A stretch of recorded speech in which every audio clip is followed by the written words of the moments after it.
अस्सलाम वालेकुम। मोदी ने 27 फरवरी के वाकये में बदतरीन शिकस्त खाने के बाद कहा था कि अगर हमारे पास राफेल तैयारे होते, 5 राफेल जो हमारे आने थे, अगर हमारे पास होते तो हम पाकिस्तान को मुंह तोड़ जवाब देते। जिसके बाद DGISPR जनरल बाबर इफ्तिखार ने कहा था कि अगर तुम्हारे पास 5 के बजाय 50 भी होते तो तुम हमारा कुछ नहीं बिगाड़ सकते थे। और आज की मैं इस वीडियो में आपको बताने जा रहा हूं कि मेजर जनरल बाबर इफ्तिखार का जो एक सेंटेंस था ये कितना गहरा था और हमारी इंटेलिजेंस एजेंसियां वो बातें भी जानती थी राफेल के बारे में कि जो भारत का ना तो वजीर आजम जानता था, ना वहां की खुफिया एजेंसियां जानती थी। और आज ये चीज सच साबित हो गई है।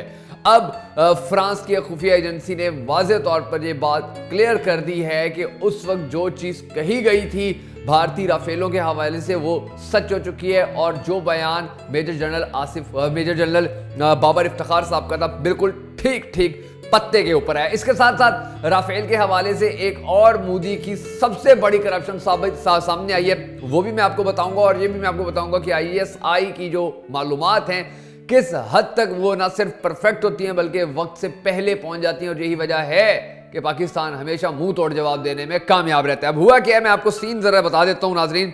सीन कुछ इस तरह से है कि मोदी ने जब राफेल तैयारे लिए फ्रांस से और उनकी जब डील वगैरह हुई 2015 में एग्रीमेंट हुआ कि 36 राफेल तैयारे भारत को मिलेंगे 7.8 बिलियन यूरो के। और ये नाज़रीन बहुत बड़ी रकम है, बहुत बड़ी रकम है 7.8 बिलियन यूरो।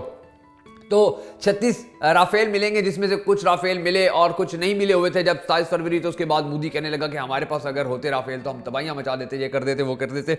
लेकिन जब ये राफेल आ गए भारत के पास और इसके हवाले से जब फ्रांस की खुफिया एजेंसी AFA ने ऑडिट करना शुरू किया, उन्होंने इन्वेस्टिगेशन करनी शुरू की कि कहीं 2 नंबरी नहीं हुई है, कहीं पे कुछ ऐसा तो नहीं हुआ कि जिसकी वजह से फ्रांस को नुकसान हो जाए, उसके मकाम को कोई नुकसान हो। तो बहुत तहलका खेज इंकशाफात सामने आए और वो ये थे कि उनकी जो इंटेलिजेंस एजेंसी थी उनकी रिपोर्ट में ये सामने आया कि एक ऐसे शख्स को जो मोदी का इंतहाई करीब था और इस डील में शामिल था, उसको 1.1 मिलियन यूरो डिफॉल्ट एविएशन ने दिए। यानी कि वो एविएशन है, ये वो कंपनी है कि जिसने राफेल बनाया और इन्होंने दिए मोदी के उस बंदे को। और जब फ्रांस की खुफिया एजेंसियों ने उनसे पूछा कि आपने क्यों दिए हैं भाई, तो इन्होंने कहा जी कि वो तो हम क्लाइंट को गिफ्ट दिया है। और फिर कुछ अरसे के बाद इन्वेस्टिगेशन होती रही और फिर एक और मकाम पर जब पूछा गया कि आपने क्यों दिए थे 1.1 मिलियन यूरो, इतनी ज़्यादा रकम आपने क्यों उनको दे दी, तो कंपनी वालों ने कहा कि जी ये हमने इसलिए दिए हैं कि ये यहाँ वो जो राफेल का डमी होता है जो मुख्तलिफ परेडों के अंदर भी होता है। और आपने देखा होगा पेरिस शो के अंदर भी वो जो जितनी भी हमारी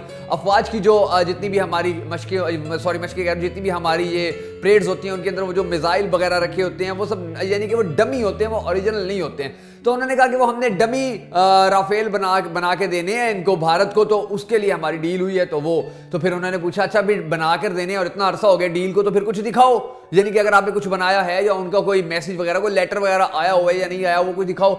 यानी कि मुद्दा ये मुका के कंप्लीटली तौर पर जब इन्वेस्टिगेशन क्लियर हुई अब तो ये सामने बात आई है कि मोदी हुकूमत ने भारतीय अवाम को इतना बड़ा चूना लगाया है इस डील के अंदर कि जिसका नुकसान भारतीय अवाम सारी जिंदगी पूरा नहीं कर सकेगी। इतना बड़ा धोखा दिया है भारतीय अवाम को।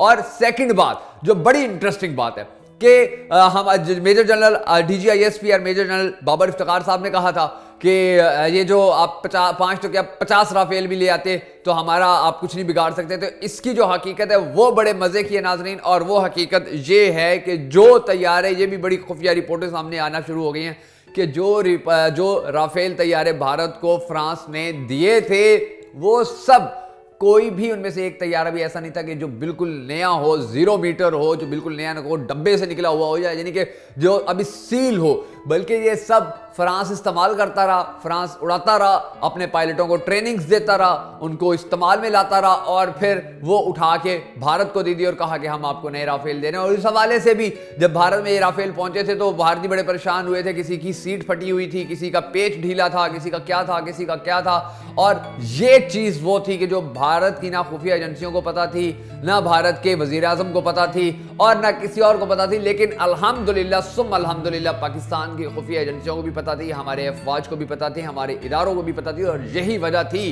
कि कहा गया था कि तुम 5 नहीं 50 भी ले आओ तो कुछ नहीं बिगाड़ सकते, क्योंकि हमें पता है जो चीज तुम्हें मिल रही है वो कितनी मयारी है या कितनी गैर मयारी है। अगर आपको भी अपनी पाक अफवाज, अगर आईएसआई की आपको भी अपनी आईएसआई के ऊपर फख्र है तो कमेंट बॉक्स में हमेशा की तरह आप लिखते हैं और बहुत खुशी होती है। हमेशा की तरह पाक अफवाज जिंदाबाद, आईएसआई पाइंदाबाद जरूर लिखिएगा।